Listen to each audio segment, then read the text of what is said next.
মন মেজাজটা খারাপ নিয়েও আজকে রান্না শুরু করে দিলাম। তো আজকে বানাচ্ছি হোয়াইট সস পাস্তা, আমাদের সন্ধ্যার নাস্তা। বাট আজকে আমার মন মেজাজটা অনেক বেশি খারাপ। নর্মালি যখনই মন মেজাজ খারাপ নিয়ে আমি রান্না করি তখন আমার রান্না একদমই ভালো হয় না। বাট এই খাবারটা অনেক বেশি টেস্টি হয়েছিল।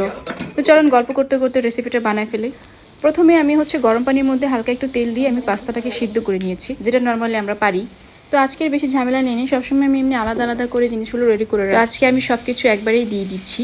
তো প্রথমে বাটার দিলাম, বাটার মধ্যে আমি একদম কিচি কিচি করে রসুন কেটে দিয়ে দিয়েছি।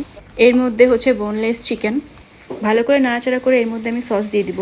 সস দিলাম, সয়া সস দিলাম আর ওয়েস্টার সসটা দিয়েছি। তারপর নাড়াচাড়া করছি, এর মধ্যে আমি চিংড়ি মাছটাও দিয়ে দিব। তারপর সসেজ দিয়েছি। সব কিছু দিয়ে নাড়াচাড়া করে গ্রেভিটা আর কি আমরা এখানে তৈরি করব। নর্মালি আমি সসটা আগে সবসময় আলাদা করে রেডি করে নিই, তারপরে ধাপে ধাপে একটার সাথে আরেকটা অ্যাড করি।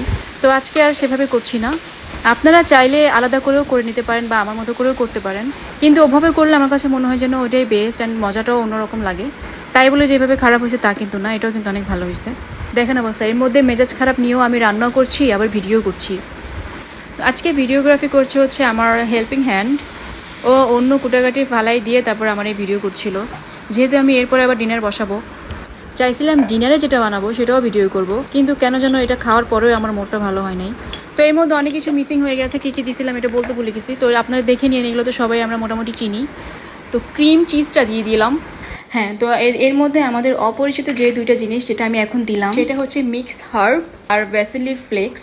নর্মালি এই দুইটাই স্মেলটা আনে। সব কিছু রেডি করার পরে এই যে মিক্স করে ফেললাম, মিক্স করে দেন রেডি হয়ে গেল আমাদের আজকের পাস্তা।